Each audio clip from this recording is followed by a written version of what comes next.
Bismillahirrahmanirrahim. Assalamu alaikum wa rahmatullahi ta'ala wa barakatuhu. Alhamdulillahi rabbil alameen.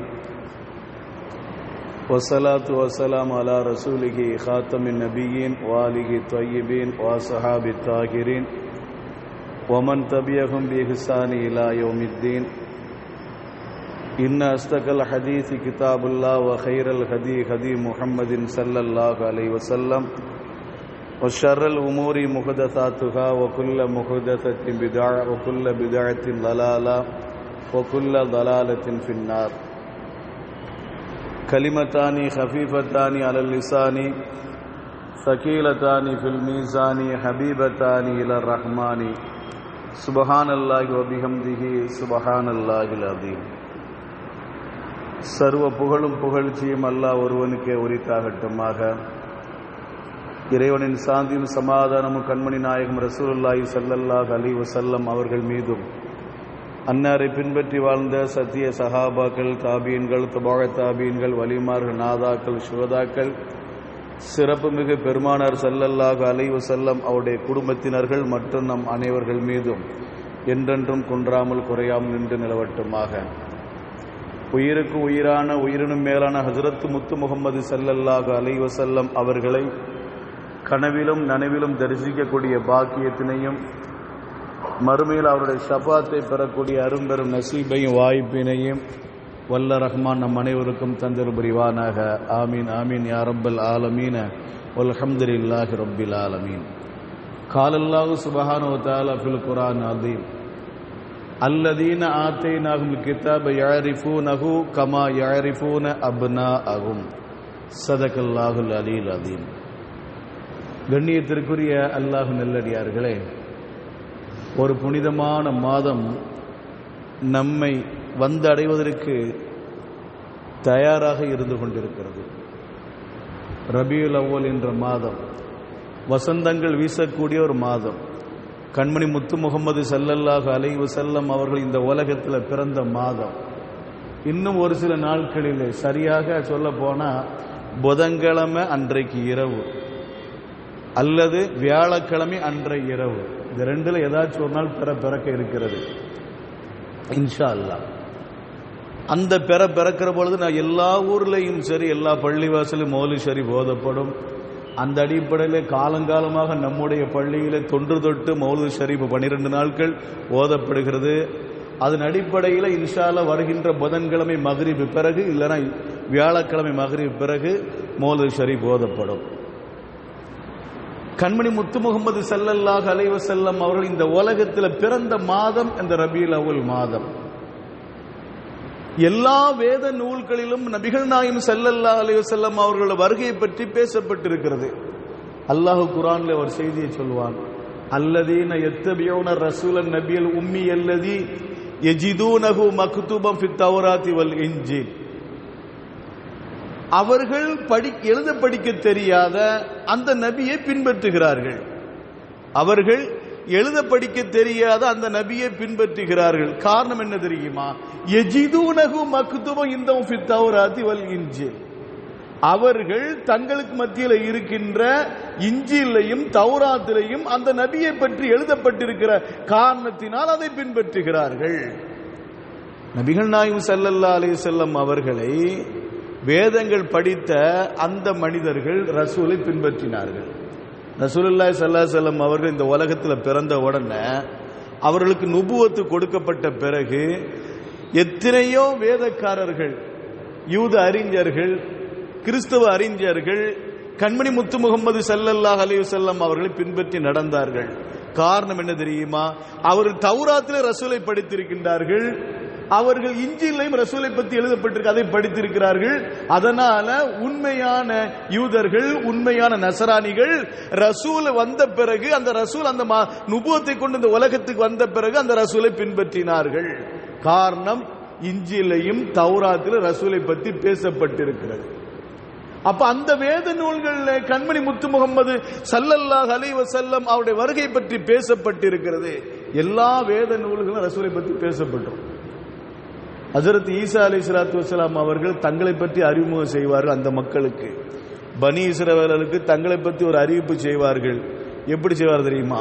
அல்லாஹ் குர்ஆன் சொல்றான், வஇது கால ஈஸா இப்னு மரியம யா பனி இஸ்ராயீல இன்னி ரசூலுல்லாஹி இலைக்கும் முஸத்திகல் லிமா பைன யதைய மினத் தௌராத்தி வ முபஷ்ஷிரம் பிரசூலி யாதி மின் பஅதி இஸ்முஹு அஹ்மத். வஇது கால ஈஸா இப்னு மரியம், ஈசா அலைஹிஸ்ஸலாத்து வஸலாம் அவர்கள் சொன்னார்கள். என்ன சொன்னார்கள்? யா பனி இஸ்ராயீல, பனி இஸ்ரவேலர்களே, இன்னி ரசூலுல்லாஹி இலைக்கும், நான் உங்களுக்கு மத்தியில் வந்த நபியாக இருக்கிறேன். இன்னி ரசூலுல்லாஹி இலைக்கும், நிச்சயமாக நான் உங்களுக்கு மத்தியில் வந்த ரசூலாக நான் இருக்கின்றேன். அத்தோடு சொன்னா பரவாயில்ல, அதுக்கு பின்னால் ஒரு செய்தியை சொல்லுவாங்க. முஸத்திகல் லிமா பைன யதைய மினத் தௌராத், எனக்கு முன்னால் அருளப்பட்ட, எனக்கு முன்னால் மூசா அலைஹிஸ்ஸலாத்து வஸலாம் அவர்களுக்கு அருளப்பட்ட அந்த தௌராத்தை உண்மைப்படுத்தக்கூடியனாகவும் வ முபஷ்ஷிரம் பிரசூலி யாதி மின் பஅதி இஸ்முஹு அஹ்மத், எனக்கு பின்னால் அஹ்மது என்ற ஒரு நபி வருவார்கள், எனக்கு பின்னால் அஹ்மது என்ற ஒரு நபி வருவார்கள், அவர்களை பற்றி சோபன சொல்லக்கூடிய நபியாக நான் இருக்கிறேன். அப்ப ஈசா அலைஹிஸ்ஸலாம் எப்படி அறிமுகப்படுத்துறாங்க? நான் உங்களுக்குள்ள நபி என்று சொல்லல, பின்னால ஒரு நபி வருவாங்க, அவங்க பேர் அஹ்மது, அந்த அகமது என்ற நபி வருவார்கள் என்று ஒரு சுப செய்தி சொல்லக்கூடிய நபியாக நான் இருக்கிறேன் என்று ஹஜ்ரத் ஈசா அலைஹிஸ்ஸலாத்து வஸலாம் அவர்கள் அவருடைய சமுதாயத்தின் மத்தியில் தன்னை பற்றி அறிமுகம் செய்திருக்கிறார்கள் என்று சொன்னா, அப்ப எல்லா நபிமார்களும் ரசூலை பற்றி அறிவிப்பு செய்கிறார்கள். ஒரு நபி வருவார்கள், அந்த கடைசி நபி வருவார்கள், அந்த நபி இப்படி இருப்பார்கள், அங்க அடையாளம் முதல் கொண்டு எல்லாமே பதிவு செய்யப்பட்டிருக்கிறது கண்மணி முத்து முகமது ஸல்லல்லாஹு அலைஹி வஸல்லம் அவர்களை குறித்து. அந்த ரசூல் எப்படிப்பட்டவர்கள் தெரியுமா? அவ்வலுமா ஹலக்கல்லாஹு நூர முஹம்மதின் ஸல்லல்லாஹு அலைஹி வஸல்லம். இந்த உலகத்தில் முதல் படைப்பு ரசூலுடைய நூறு தான். இந்த உலகத்தில் முதல் அல்லாஹ் படைச்சது எதை படைச்சான்னு சொன்னா, ஆதம் அலைஹிஸ்ஸலாத்து வஸலாம் அவர்களை படைப்பதற்கு முன்பாக ஒரு சஹாபி வந்து கேட்டாங்க, யா ரசூலல்லாஹ், நீங்க எப்பொழுது நபி யா ரசூலல்லாஹ், நீங்கள் எப்பொழுது நபி யா ரசூலல்லாஹ்? வ ஆதமு பைனல் மாஹி வத்தீன், ஆதம் அலைஹிஸ்ஸலாத்து வஸலாம் அவர்கள் தண்ணீருக்கும் களிமண்ணுக்கும் மத்தியில் இருக்கிற பொழுது நான் நபியாக இருக்கிறேன்.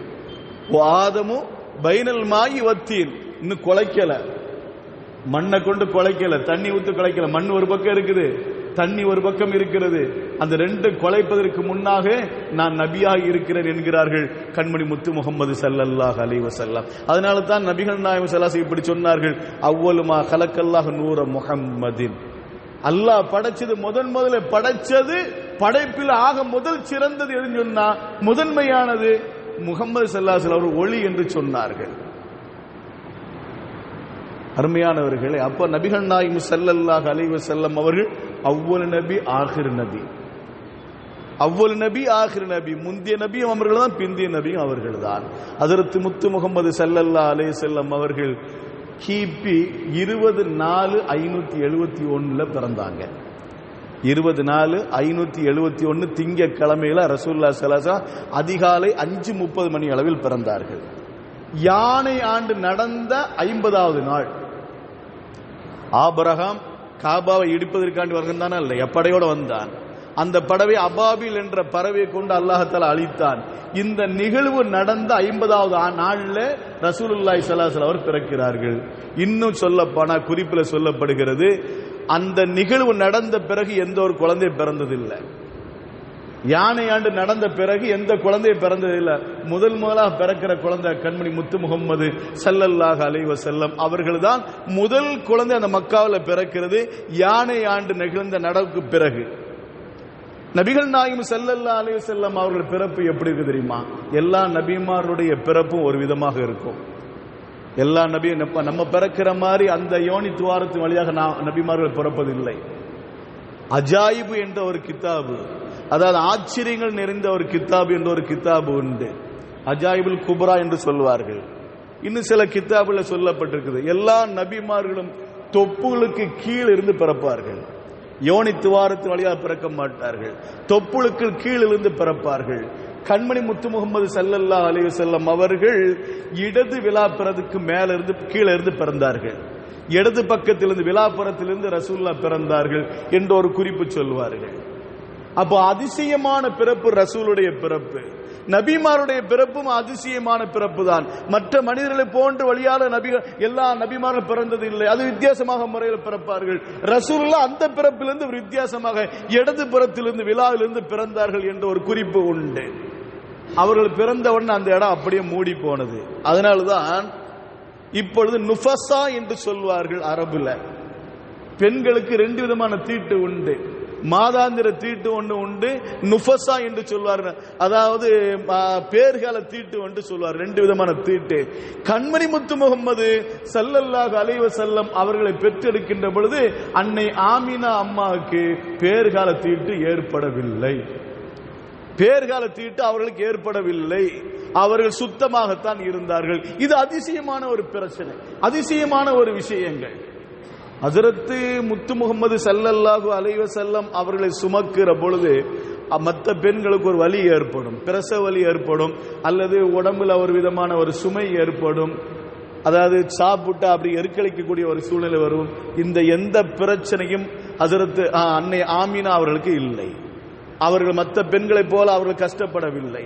கண்மணி முத்து முகம்மது ஸல்லல்லாஹு அலைஹி வஸல்லம் அவர்களை சுமக்கிற பொழுது அவர்கள் விளங்கிக் கொண்டார்கள், நம்முடைய குழந்தை ஏதோ அதிசயமான குழந்தை என்பதை அவர்கள் விளங்கிக் கொண்டார்கள். அந்த அளவுக்கு அல்லாஹ் தஆலா அவர்களுக்கு அந்த பிரசவத்தை அதை பிரசவிக்கின்ற பொழுதும் சரி, அந்த குழந்தையை சுமக்கிற பொழுதும் சரி, அவர்களுக்கு எந்த ஒரு பிரச்சனை ஏற்பட்டதில்லை, எந்த ஒரு கஷ்டம் ஏற்பட்டதில்லை.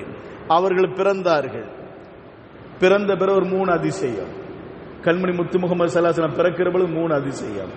இப்ப நமக்குள்ள சாதாரண குழந்தை பிறந்தா தொப்புள் கொடி வெட்டி எடுக்கணும், அப்படித்தானே? தொப்புள் கொடி வெட்டி எடுப்பாங்களா இல்லைங்களா? கண்மணி முத்து முகமது ஸல்லல்லாஹு அலைஹி வஸல்லம் அவர்கள் பிறக்கிற பொழுது தொப்புள் கொடி வெட்டப்படவில்லை, வெட்டிய நிலையில் தான் பிறந்தார்கள். ரசூலுல்லாஹ் பிறக்கிற பொழுது தொப்புள் கொடி வெட்டப்படவில்லை, வெட்டிய நிலையில் தான் பிறந்தார்கள். அப்ப எல்லா ஆண் குழந்தைகளும் சுன்னத்து செய்யப்படும், ஹத்னா செய்யப்படும். கண்மணி முத்து முகமது ஸல்லல்லாஹு அலைஹி வஸல்லம் அவர்கள் ஹத்னா செய்யப்பட்ட நிலையில் பிறந்தார்கள். அவர்கள் ஹத்னா செய்யப்படவில்லை, அவர்கள் ஹத்னா செய்யப்பட்ட நிலையில் தான் பிறந்தார்கள். இது 2வது அதிசயம். கண்மணி முத்து முகமது ஸல்லல்லாஹு அலைஹி வஸல்லம் அவர்கள் பிறக்கிற பொழுது கண்களுக்கு சுர்மாயிட்ட நிலையில் பிறந்தார்கள். நமக்கு அப்படி இல்லையே. அவருடைய பிறப்பு அதிசயமான பிறப்பு. கண்ணில் சுர்மாவிட்ட நிலையில் அவர்கள் பிறந்தார்கள். கண்மணி முத்து முகமது ஸல்லல்லாஹு அலைஹி வஸல்லம் அவர்கள் பிறக்கிற பொழுது இந்த ஷஹாதத்துடைய கலிமாவை முஷப்பஹா, இது முஷப்பஹா என்று சொல்வார்கள், ஷஹாதத்துடைய கலிமா விரல். இந்த முஷப்பஹா விரலை நீட்டிய நிலையில, மேல் பார்த்து நீட்டிய நிலையில ரசூலுல்லாஹ் பிறந்தார்கள். இப்படி ரசூலுடைய பிறப்புக்கு நம்முடைய பிறப்புக்கு ஏக வித்தியாசங்கள். இது போன்ற வித்தியாசமான முறையிலே பிறந்தது கிடையாது. எந்த குழந்தையும் பிறந்ததில்லை. கண்மணி முத்து முகமது ஸல்லல்லாஹு அலைஹி வஸல்லம் அவர்கள் தான் அப்படி பிறந்தார்கள். இப்ப ரசூலுல்லாஹி ஸல்லல்லாஹு அலைஹி வஸல்லம் பெற்றெடுத்த உடனே அன்னைக்கு காலையில் 5:30 மணி அளவில் பிறந்தார்கள் ரசூலுல்லாஹ். அப்போ ஒரு யூதன் சொன்னார், மிகப்பெரிய ஒரு அறிஞர், யூத அறிஞர் கேட்டார், மக்காவில் ஏதோ ஒரு புதுசா ஒரு குழந்தை பிறந்திருக்கா? இன்றைக்கு காலையில் மக்கால எதுவும் குழந்தை பிறந்ததான்? குறைஷிகளை பார்த்து கேட்டார்கள். ஆமா, ஒரு குழந்தை பிறந்திருக்குது. ஸல்லல்லாஹு அலைஹி வஸல்லம் அவங்களுடைய வழியும் அந்த சிறப்புங்கிறனால ஒரு பாடம் மாதிரி, பயான் மாதிரி வேண்டாம், பாடம் நடத்துவோம் இன்ஷா அல்லாஹ். கண்மணி முத்து முகமது ஸல்லல்லாஹு அலைஹி வஸல்லம் அவர்கள் பிறந்தார். ஒரு குழந்தை பிறந்திருக்கின்ற ஒரு செய்தி அந்த யூதனுக்கு எத்தி வைக்கப்படுகிறது. அப்ப அந்த குழந்தையை பற்றி சொன்னார்கள். பிறந்த குழந்தை சாதாரண குழந்தை அல்ல, பிறந்த குழந்தை சாதாரண குழந்தை அல்ல. நான் பார்த்தேன், வானத்தில் பார்த்தேன், நட்சத்திரங்கள் எரியப்படுகிறது, நட்சத்திரங்கள் விழுந்து கொண்டு இருந்தது. இனிமேல் ஷைத்தான்கள், ஒட்டு கேட்கப்படக்கூடிய ஷைத்தான்கள் வானத்துக்கு சென்று ஒட்டு கேட்க முடியாது. குர்ஆன் அல்லாஹ் சூரத்துல் ஜின்னிலே சொல்வான் அந்த செய்தியை. ஜின்களை கொண்டு, அந்த நட்சத்திரங்களை கொண்டு ஜின்கள் எரியப்பட்டிருக்கிறது. எனவே இனிமேல் ஜின்கள் வானத்திற்கு போய் அது செய்தியை கேட்க முடியாது, அது தடுத்து நிறுத்தப்படுகிறது என்று ஒரு செய்தியை சொன்னார். சொல்லிவிட்டு சொன்னார்கள், இந்த குழந்தை என்னுடைய கணிப்பின் அடிப்படை நான் பார்க்கவில்லை, அந்த குழந்தையை நான் பார்க்கவில்லை, பார்த்தால் நான் சொல்லுவேன் அது நிச்சயமாக இறுதி நபியாக இருக்கும் என்று. ஆனா என்னுடைய யூகத்தின் அடிப்படையில், நான் படித்த அந்த தௌராத்தை படித்த அந்த அறிவின் அடிப்படையில் நான் சொல்லுகின்றேன், அந்த குழந்தை கடைசி நபியாகத்தான் இருக்கும். அது கடைசி நபியாகத்தான் இருக்கும். அப்படி கடைசி நபியாக இருக்கும் என்று சொன்னால் இரண்டு விஷயம், ஒன்னு மகிழ்ச்சி, ஒன்னு கவலை எனக்கு இருக்கிறது. ஒரு மகிழ்ச்சி ஒன்னு இருக்கிறது, ஒரு கவலை ஒன்னு இருக்கிறது. சரி, மகிழ்ச்சி என்ன என்று கேட்கிற பொழுது கண்மணி முத்து முகமது ஸல்லல்லாஹு அலைஹி வஸல்லம் அவர்கள் அந்த குழந்தை அந்த முகம்மது என்றிருந்தால் அந்த குழந்தை இறுதி நபியாக இருக்கும். எனவே எனக்கு ஒரு மகிழ்ச்சி. இன்னொரு கவலை என்ன தெரியுமா? இதுவரை எங்களுடைய பரம்பரையில் தான் நபிமார்கள் வந்தார்கள், எங்களுடைய பரம்பரையில் தான் நபிமார்கள் வந்தார்கள். ஹஜ்ரத் இப்ராஹிம் அலைஹிஸ்ஸலாத்து வஸலாம் அவர்களுக்கு ரெண்டு குழந்தைகள், ஒன்னு இப்ராஹிம், ஒன்னு இஸ்மாயில், ஒன்னு இஸ்ஹாக். இஸ்ஹாக் அலைஹிஸ்ஸலாத்து வஸலாம் அவர்களுடைய பரம்பரையில் தான் குழந்தைகள் இந்த நபிமார்கள் வந்து கொண்டே இருந்தார்கள். இஸ்மாயில் அலைஹிஸ்ஸலாத்து வஸலாம் அவருடைய பரம்பரை நபி வரவில்லை. இப்பொழுது முதலாக எங்களுடைய கோத்திரத்தை தாண்டி இஸ்மாயில் அலைஹிஸ்ஸலாத்து வஸலாம் கோத்திரத்தில் ஒரு குழந்தை வருகிறது என்பதை எங்களால் ஜீரணிக்க முடியவில்லை. அந்த கவலை எனக்கு இருக்கு என்று சொன்னான் அந்த யூத பாதிரியார். இப்ப குழந்தை பிறந்துருச்சு. குழந்தை பிறந்த உடனே இந்த குழந்தை யாரு பொறுப்பேற்றுக் கொள்வது? தகப்பனார் இல்லை. 6 மாதத்துக்கு முன்பாகவே 4 மாதத்துக்கு முன்பாகவே தகப்பனார் வஃபாத்தாகி விட்டார்கள். அப்துல்லா அவர்கள் வஃபாத்தாகி விட்டார்கள். இப்பொழுது இந்த குழந்தையை பெற்றெடுக்கப்பட்டிருக்கிறது. இந்த குழந்தைக்கு யாரு பொறுப்புதாரி? கண்மணி முத்து முகமது ஸல்லல்லாஹு அலைஹி வஸல்லம் பிறந்து விட்டார்கள். இந்த குழந்தைக்கு யாரு பொறுப்புதாரி என்று கேள்வி வருகிற பொழுது அந்த நேரத்தில், இந்த குழந்தை பிறந்த நேரத்தில் காபாவில் தவாப்பு செய்து கொண்டிருந்தார்கள் அப்துல் முத்தலிப் அவர்கள், பாட்டனார் அவர்கள். தவாப்பு செய்து கொண்டிருக்கிற பொழுது அவர்களுக்கு ஒரு செய்தி, உங்களுடைய மகனுக்கு குழந்தை பிறந்திருக்கிறது, உங்களுக்கு ஒரு பேர குழந்தை பிறந்திருக்கிறது என்ற ஒரு செய்தியை சொன்ன உடனே தவாப்பு இடையில முடித்து விட்டு நேர வீட்டுக்கு வருகிறார்கள். மர்வாக்கு மத்தியில் அவர்கள், அந்த மர்வாக்கு பக்கத்தில் தான் நபிகள் நாயகம் ஸல்லல்லாஹு அலைஹி வஸல்லம் வீடு, அங்கதான் அவர்கள் பிறந்தார்கள். எனவே அங்கு சென்று அந்த குழந்தையை வாங்கி சுத்தப்படுத்தி விட்டு அதை தோல்ல வைத்து விட்டு அந்த குழந்தைய ஹஜ்ரத் முத்து முகமது ஸல்லல்லாஹு அலைஹி வஸல்லம் அவர்களை இந்த உலகத்தின் அருள் கொடையாக இருக்கின்ற ரஹ்மத்துல் ஆலமீன் என்று சொல்லப்படக்கூடிய கண்மணி முத்து முகமது ஸல்லல்லாஹு அலைஹி வஸல்லம் அவர்களை தோல்ல வைத்துக் கொண்டு அப்படியே தவாஃப் செய்கிறார்கள். குழந்தையாக இருந்து, பிறந்த குழந்தையாக இருந்து முதலில் தவாஃப் செய்தது கண்மணி முத்து முகமது ஸல்லல்லாஹு அலைஹி வஸல்லம் அவர்கள். அந்த குழந்தையை தவாஃப் செய்து விட்டு நேர வீட்டுக்கு வருகிறார்கள். ஒரு அக்கீகா கொடுக்கிறார்கள். அந்த குழந்தைக்கு ஆடு அறுத்து அக்கீகா கொடுக்கிறார்கள். அக்கீகா கொடுத்து விட்டு முஹம்மது என்று பெயர் சூட்டுகிறார்கள். முஹம்மது என்று பெயர் சூட்டுகிறார்கள்.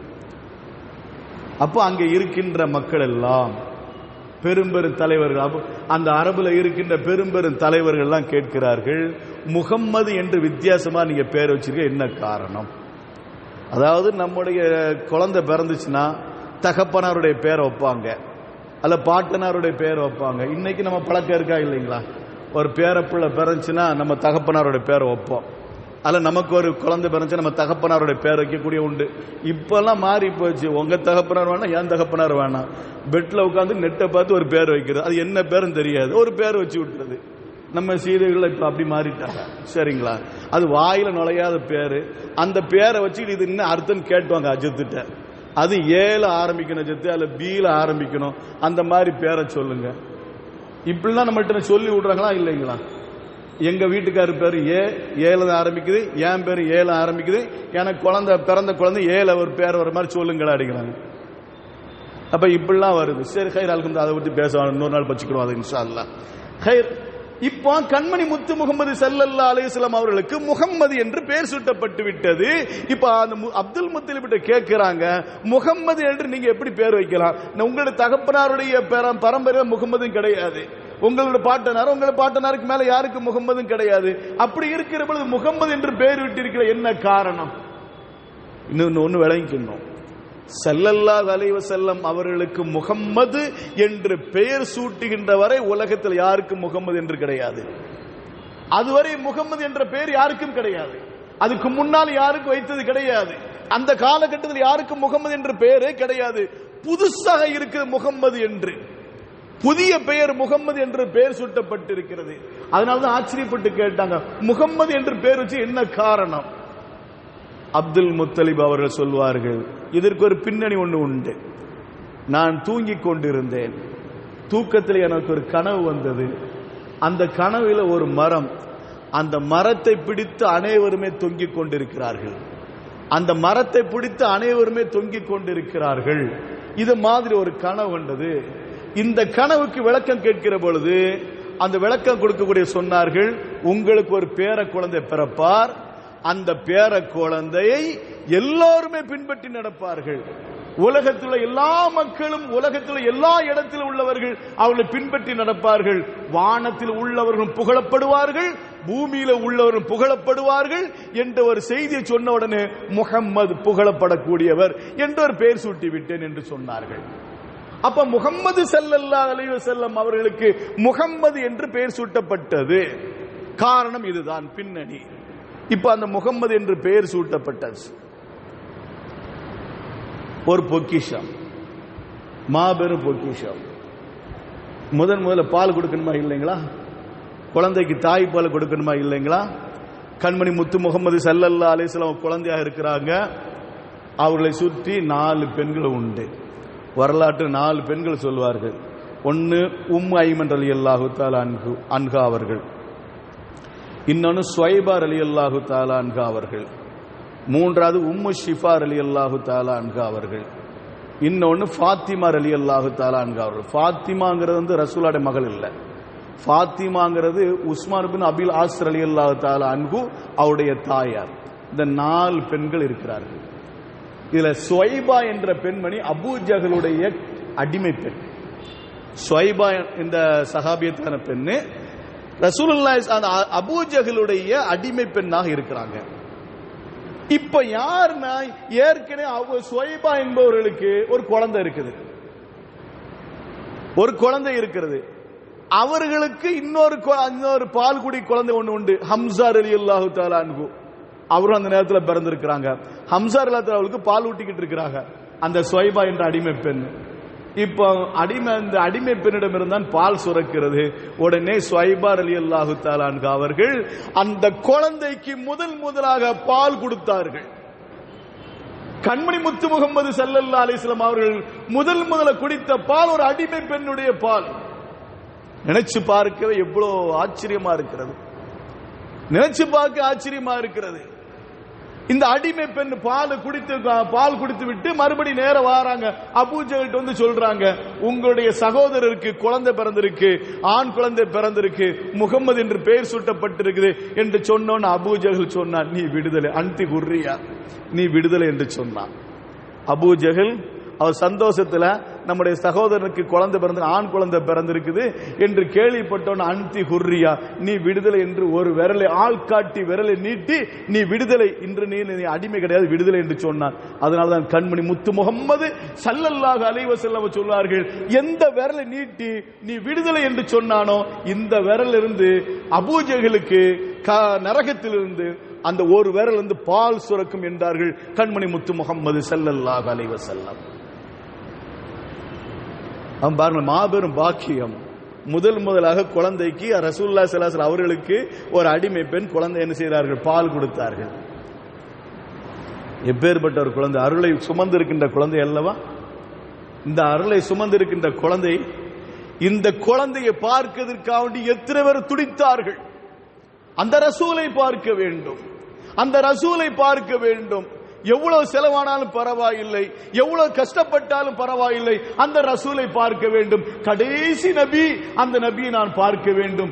எத்தனையோ நபிமாருடைய உம்மத்துமார்கள் துஆ செய்தார்கள், யா அல்லாஹ் எனக்கு எதை கொடுத்தாலும் கொடுக்கு, ஆனா எனக்கு ஆயுளை மட்டும் நீட்டி கொடு, அந்த ரசூலை நான் பார்க்க வேண்டும், அந்த ரசூலை நான் பார்க்க வேண்டும், அந்த ரசூலை பார்க்கக்கூடிய பாக்கியத்தை எனக்கு கொடு என்று சொன்னார்கள். எத்தனை நபிமாருடைய உம்மத்துமார்கள் அந்தந்த நபிமார்கிட்ட கூட சொன்னார்கள், நபியே எனக்காண்டி ஆயுள் நீட்டிக்கப்படுவதற்காண்டி அல்லாஹ்விடம் துஆ செய்யுங்க. ஏன்னா ரசூல் ஒரு புனிதம் அல்லவா, ரஹ்மத்துல் ஆலமீன், இந்த உலகத்தினுடைய அருள் கொடை அல்லவா. அந்த அருள் கொடையை பார்க்க வேண்டும் என்பதற்காக வேண்டி நிறைய பேர் ஆயுளை நீட்டிப்பதற்காண்டி துஆ செய்தார்கள். ஏற்கனவே உங்களுக்கு ஒரு வரலாறு சொல்லியிருக்க, நினைவுபடுத்துகின்றேன். புஹ்து நஸ்ர் என்ற ஒரு அரசன், அவன் ஒரு நாட்டிலிருந்து கிளம்பி ஒவ்வொரு நாடா வெட்டி கொண்டே வந்து கொண்டே இருந்தான். மக்காவை வருகின்ற பொழுது அந்த மக்காவை அவனால் வெற்றி கொள்ள முடியவில்லை. புஹ்து நஸ்ர் என்ற அரசரால் அந்த மக்காவை வெற்றி கொள்ள முடியவில்லை. கேள்விப்படுகிறார். ஏன் இந்த மக்காவை வெற்றி கொள்ள முடியவில்லை? மற்ற எல்லா நாட்டையும் நான் வெற்றி கொண்டு வந்திருக்கிறேன், ஆனா இந்த மக்காவை மட்டும் என்னால் வெற்றி கொள்ள முடியவில்லையே, என்ன காரணம்?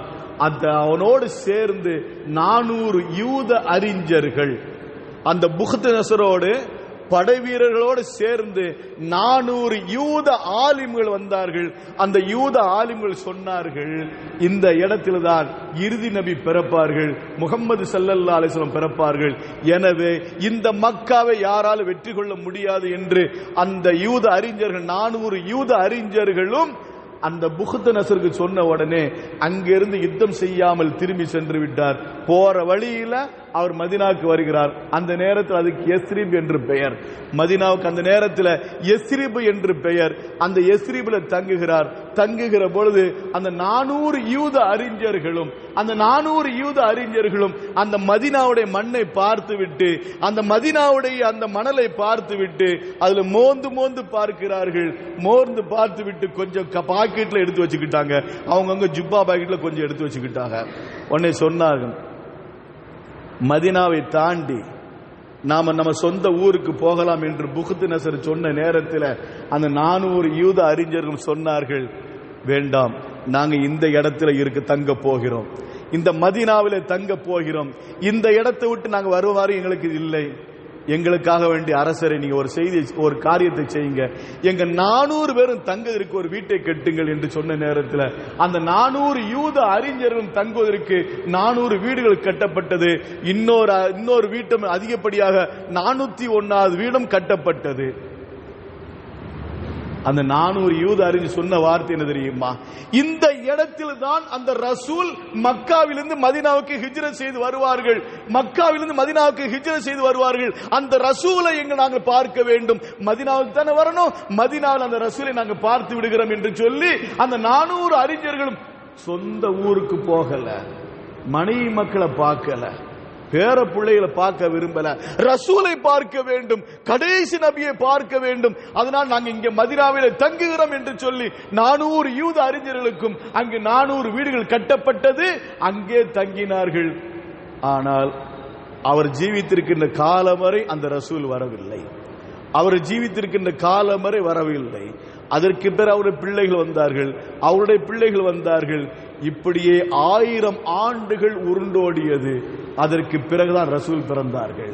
அப்ப இந்த நிகழ்வு 1000 வருஷத்துக்கு முன்பாக, ரசூல் பிறப்பதற்கு 1000 வருஷத்துக்கு முன்பாக நடந்தது. அந்த 400 யூத அறிஞர்களும் ரசூலை பார்க்க வேண்டும் என்று குழந்தை குட்டியெல்லாம் தூக்கி எறிந்து அந்த ரசூலை பார்க்க வேண்டும் என்று ஆசைப்பட்டார்கள்.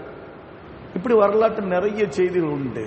ரசூலை பார்க்க வேண்டும், அந்த குழந்தையை பார்க்க வேண்டும், இறுதி நபியை பார்க்க வேண்டும் என்று துடிதுடித்து போன எத்தனையோ மனிதர்கள் உண்டு. அருமையானவர்களே, அந்த ரசூல் பிறந்த மாதம் தான் ரபீல் அவ்வல் மாதம். இன்ஷா அல்லாஹ் இன்னும் வருகின்ற புதன்கிழமை அல்ல வியாழக்கிழமை அந்த பிறை தொடங்குகிறது. அந்த ரசூல் மேல நம்ம பாசம் இருக்க வேண்டும். பாசம் என்று சொன்னால் மௌலிது ஓதல மட்டும் பாசம் இல்லை, அந்த ரசூலுடைய சுன்னத்தை நம்முடைய வாழ்க்கையில கொண்டு வரும். ரெண்டு சேர்ந்தா பாசம். மௌலிது ஓத வேண்டும், அதே நேரத்தில் அந்த ரசூல் காட்டி தந்த அத்தனை நடைமுறை நம்முடைய வாழ்க்கையில கொண்டு வர வேண்டும். இதுதான் மிகப்பெரிய ஒரு பாசம். இதுதான் ரசூல் மேல வச்சிருக்க நாம பாசமே ஒழிய வெறுமனே படிப்பது மட்டும் பாசம் இல்லை என்பதை நான் விளங்கிக் கொள்ள வேண்டும். அல்லாஹ் ரப்புல் ஆலமீன் நம் அனைவருக்கும் கிருபை செய்வானாக. அந்த ரசூலை இந்த உலகத்தில் நம்மால் பார்க்க முடியவில்லை, பார்க்க இயலவில்லை. மறுமை நாளையாவது அந்த ரசூலுக்கு அருகாமையில்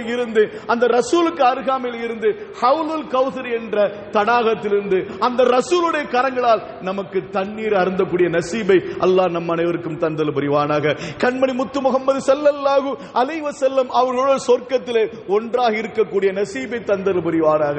அருமையானவர்களே, கண்மணி முத்து முகமது ஸல்லல்லாஹு அலைஹி வஸல்லம் அவங்கள்ட்ட ஒரு சஹாபி கேட்டாங்க. நைட்ல தூங்கிட்டு இருந்த நேரம், நடுநீசி நேரத்தில் ரசூலை பார்க்கணும் சொல்லிட்டு சாப்பாட்டுக்கு வழி இல்லை, சாப்பிடறதுக்கு ஒண்ணும் இல்லை, ஆனா வயிறு பசிக்குது. ரசூலை முகத்தை பார்த்தாலாவது பசி அடங்கிவிடும். எவ்வளவு தாகம் எடுத்தாலும் சரி, எவ்வளவு தேவை இருந்தாலும் சரி, எவ்வளவு கவலை இருந்தாலும் சரி, ரசூலுடைய முகத்தை கொஞ்ச நேரம் பார்த்தா தேவையும் நிறைவேறும், தாகம் அடங்கிவிடும், பசியும் போய்விடும், கவலையும் பறந்துவிடும். இதுதான் சஹாபாக்களுடைய நிலைமை. அதனால அந்த ஒரு சஹாபி சாப்பிடாத வயிறு பசி தூங்குனாங்க, தூக்க வரல. பசியோட தூங்க முடியுமா? கனவு ஃபுல்லா சாப்பாடா வந்துகிட்டு இருக்கும். கனவு முழுவதும் சாப்பாடா வந்துகிட்டு இருக்குமா இல்லைங்களா? ஏன்னா தூக்கம் வராது. அந்த சஹாபி தூங்கி பார்த்தா தூக்கம் வர, நேர வீட்டுக்கு வந்தாங்க. ரசூலை பார்த்தாலாவது, அவருடைய முகத்தை பார்த்தாலாவது தூக்கம், அந்த கவலை போயிரும், பசி போயிரும் சொல்லி நேர வீட்டுக்கு வராங்க. நடுநிசி நேரம் வீட்டுக்கு வந்தா ரசூல் தூங்கிட்டு இருக்கிறாங்க. தட்ட முடியுமா? கதவு தட்ட முடியுமா? அது ஒழுக்க குறை அல்லவா? அந்த சஹாபி அப்படியே உட்கார்ந்துட்டாங்க. ரசூலையும் பார்க்க முடியல, பசியும் அடக்க முடியல. ரசூல் கண்ணுக்கு தெரிந்தால் அது பசி அடங்கிடும். ஆனா ரசூல் தூங்கிட்டு இருக்காங்களே என்ற கவலையில் அந்த சஹாபி அப்படியே உட்கார்ந்துகிட்டு இருக்காங்க. தஹஜ்ஜுத் நேரத்தில் ரசூல் கதவு திறக்கிற பொழுது வாசல் அந்த சஹாபி இருக்கிறாங்க. என்ன தோழர் இங்க இருக்கிறீங்க? யார் ரசூல? வயிற்று பசி. யார் ரசூல்? எல்லாம் வயிற்று பசி, அதனால அடக்க முடியல, பார்த்தாலாவது போயிடலாம் நினைச்ச. யார சூழல? நீங்க தூங்கிட்டு இருக்கீங்க, தட்ட முடியாதுல்ல யார சூழல்லாம். அந்த ரசூலை பார்த்து விட்டு பசியும் போயிருச்சு, எல்லாம் போயிருச்சு. அந்த சஹாபி வெளியே போகும்போது, யார சூழல ஒரே ஒரு செய்தி உங்கள்கிட்ட கேட்கணும், யார சூழல்லாம் ஒரே ஒரு செய்தி உங்கள்கிட்ட கேட்கணும், பதில் சொல்லுங்க. சொல்லுங்க தோழர். இந்த உலகத்துல உங்களை பார்க்க நினைச்சா வந்து பார்த்துருந்தோம். இந்த உலகத்தில் எவ்வளவு கஷ்டப்பட்டு தாமதிச்சு வாசல்ல உட்கார்ந்து இருந்தாலும், நீங்க தூங்கிட்டு இருக்கிறது வாசல்ல உட்கார்ந்தாலும் எப்படியா தஹஜ்ஜுத் நேரத்தில் நீங்க கதவு திறப்பீங்க. அந்த நேரத்தில் உங்களை பார்த்துடலாம். ஆனா ஒரு காலம் வரும், இந்த உலகத்தில் நீங்களும் போயிருவீங்க, நானும் போயிருவேன். யார சூழல்லாம் சொர்க்கம் நரகம் என்று பிடிக்கப்படும். யார சூழல்? நீங்க நபிமாரோட சொர்க்கத்தில் இருப்பீங்க, நீங்க நபிமாரோட சொர்க்கத்தில் இருப்பீங்க. ஆனா நானும் சாதாரண மனிதர். உங்களை எப்படி பார்க்க முடியும்? யார சூழல்லாம் சொர்க்கத்தில் உங்களை என்ன எங்கால் எப்படி பார்க்க முடியும்? இந்த உலகத்தை தேவைப்படுகிற நேரத்தில் காத்திருந்து வேண்டுமானாலும் உங்களை பார்த்து விட முடியும். யார சூழல்லாம். ஆனால் மறுமை நாளில் நீங்க சொர்க்கத்தில் நபிமாருடைய அந்தஸ்துல இருப்பீர்கள், நாங்களோ சாதாரண மனிதராக இருப்போம். உங்களை வந்து எப்படி பார்க்க முடியும்? யார சூழல்லாம். இந்த கவலை என்னுடைய உள்ளத்தை அறுத்தெடுத்து கொண்டிருக்கிறது. யார சூழல்லாம். இதுக்கு மட்டும் பதில் சொல்லுங்களா? மறுமையில் உங்களை பார்க்க முடியுமா? யார சூழல்லாம். கண்மணி முத்து முகமது ஸல்லல்லாஹு அலைஹி வஸல்லம் சொன்ன செய்தி சொன்னார்கள், அல் மரு மா மன் அஹப்ப, யாரு யாரை பிரியப்படுகிறாரோ அவரோட மறுமை நாளில் ஒன்றாக இருப்பார். யாரு யாரை பிரியப்படுகிறாரோ அவரோட மறுமை நாளில் ஒன்றாக இருப்பார் என்று ரசூலுல்லாஹ் சொன்ன உடனே அல்லாஹ் தஆலா ஆயத்தை இறக்கிறான். அல்லாஹ் தஆலா ஆயத்தை இறக்கிறான். ஒமை யுத்தியுல்லாஹ் வ ரசூல ஃபஉலாயிக மஅல்லதீன அன்அமல்லாஹு அலைஹிம் மினன் நபியீன வஸ்ஸித்தீகீன வஷ்ஷுஹதாஇ வஸ்ஸாலிஹீன். அல்லாஹ்வும் ரசூலை யார் பின்பற்றுகின்றார்களோ ஃபஉலாயிக அவர்கள் மஅல்லதீன சிலரோட மறுமை நாளில் இருப்பார்கள். எப்படிப்பட்டவர்கள் தெரியுமா? அன்அமல்லாஹு அலைஹிம், யார் மீது அல்லாஹ் தஆலா நேமத்தை பொழிந்து விட்டானோ அவர்களோடு இருப்பார்கள். அவர்கள் யாரு? மினன் நபியீன, நபிமாரோடு இருப்பார்கள். சித்திகீன, சித்திகினோடு இருப்பார்கள். சாலிகின, சாலிகினோடு இருப்பார்கள். சுகதா, சுகதாக்களோடு இருப்பார்கள் என்ற ஆயத்தை அந்த சஹாபியினுடைய வேட்கைக்கு இணங்க அல்லாஹ் தஆலா ஆயத்தை இறக்கி அந்த சஹாபியை குளுமைப்படுத்தினான் என்று கண்மணி முத்து முகமது ஸல்லல்லாஹு அலைஹி வஸல்லம் அவர்கள் மூலமாக நமக்கு தெரிகிறது. ஆக அருமையான அல்லாஹ் நல்லடியார்களே, நபிகள் நாயகம் ஸல்லல்லாஹு அலைஹி வஸல்லம் அவர்கள் மீது நாம பாசம் வைக்க வேண்டும், அளவு கடந்த பாசம் வைக்க வேண்டும். அந்த பாசம் எப்படி தெரியுமா? நம்முடைய பெத்த பிள்ளைகளோட, நம்மை பெற்றெடுத்த தகப்பனாரை விட, உலக மக்கள் அனைவர்கள் விட அந்த ரசூல் மீது பாசம் வைக்க வேண்டும். அந்த பாசம் வைக்கிற பொழுது மறுமை நாளில் சொர்க்கத்தில் அந்த ரசூலோடு இருக்கக்கூடிய நசீபை அல்லாஹ் நமக்கு தருவான். அல்லாஹ் ரப்புல் நம் அனைவருக்கும் கிருபை செய்வானாக. மறுமை நாளில் கண்மணி முத்து முகமது ஸல்லல்லாஹு அலைஹி வஸல்லம் அவர்களோடு ஒன்றாக இருக்கக்கூடிய நசீபை தந்தல் புரிவானாக. வாஹிரு தாவானா அனில் ஹம்துலில்லாஹி ரப்பில் ஆலமீன். அஸ்ஸலாமு அலைக்கும் வ ரஹ்மத்துல்லாஹி தஆலா வ பரகாத்துஹு.